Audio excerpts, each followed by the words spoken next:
Becoming a pay-to-play player in Honkai Star Rail can absolutely ruin your experience. So let's talk about it.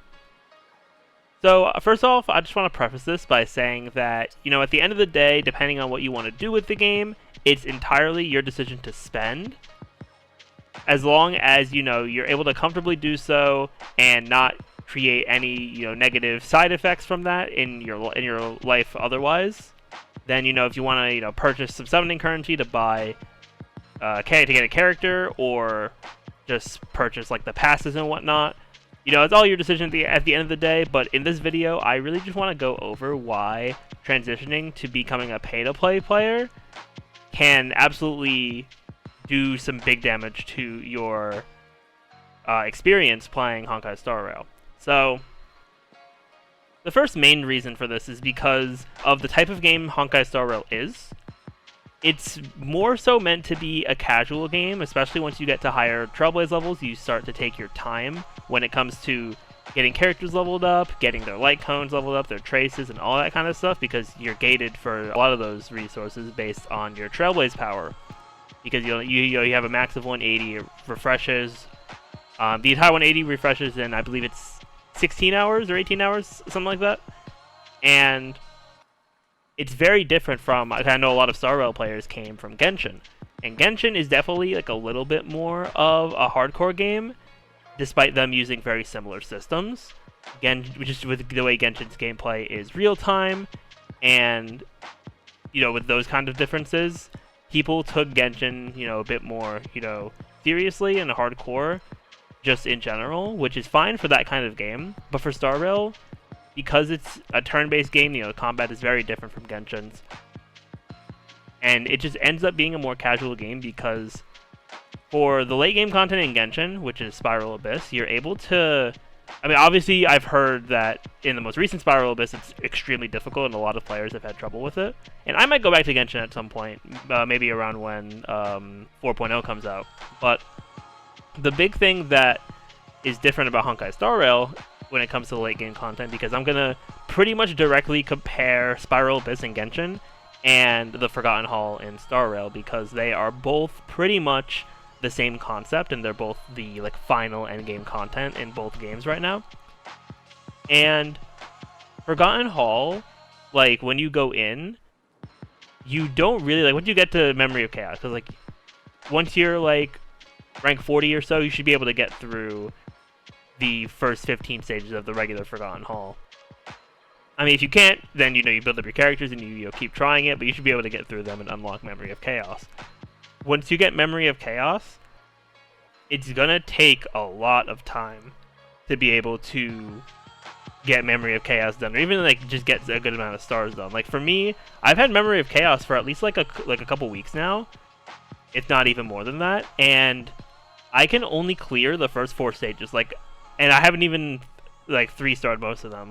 During the last cycle of Forgotten Hall, I was only able to get a 3-star on stage 1, and then not on the other stages. And I haven't even 3-starred stage 1 this time. So because of that, it just ends up being a more casual experience. You're working your way up slowly to building up your characters, getting them better relics, getting their traces up, all that stuff, to be able to get through that content. And once people are more consistently able to get through Memory of Chaos, then that's going to be a whole different conversation as well, depending on what Hoyoverse wants to do with that. But if you start to spend money on the game, you're going to be getting your characters leveled up faster, and you'll get to beating Memory of Chaos and other difficult content that they might come up with faster than free-to-play players. Now, you might be wondering, but wait a minute. Clearing content faster means, I get through more of the game, and that's good because I want to do stuff in the game. And while on paper that sounds good, the reality of it is that if you are, spending money to increase your characters and stuff like that and just make them stronger, you're going to be clearing that content faster, which means there's going to be less for you to do more quickly in the game. And if you have nothing to do in a game, what do, right? You turn off the game, you do something else. And you just start to get bored with the game, because since you're clearing the content faster than originally intended, you're not getting the same length of enjoyment of the game. You're still going to enjoy it maybe like as much as like free-to-play players when you're starting out, you're both starting at the same spot, and as you're still doing the content. But once that content is done, like let's say for example you spend a lot of money on getting like your relics, you get Trailblaze power and stuff like that for your relics, your traces, whatever, and you're able to completely clear Memory of Chaos all through stage 10. You'll get that little like dopamine rush of doing it every 2 weeks, but other than that, if there's no like other event content to do, if you're in like the weird kind of state that that we're in right now for people who have finished the museum event and the Star Hunt game, you're just gonna not enjoy the game because all of a sudden you just have nothing to do.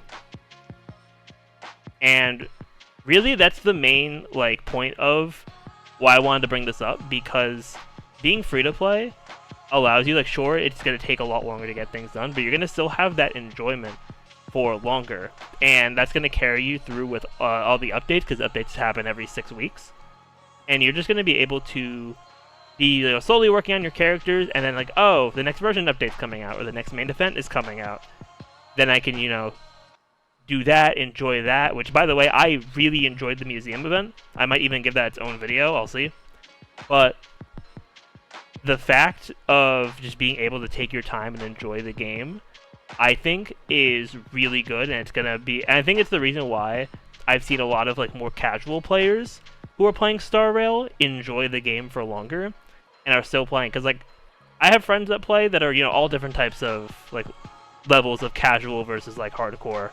Because like I would definitely say I'm probably more hardcore than a decent amount of friends. But I do have friends that are very casual in the game, and they're still like enjoying it. They're like mid-rank 40s, and yeah, they're still having a really good enjoyment of the game. And most of us are all like free to play. So, like, while pay to play gives you that short-term like burst of happiness, like, oh, I can do more relic runs today, or I can summon for this character. There's also a lot more enjoyment to be had by strategizing what you need to do with your currency, because it actually feels limited when you are free to play. And I think overall that kind of thing, if you like games like Star Rail, you're going to get just a lot more enjoyment of having that strategy aspect, making your decisions actually like matter a lot more.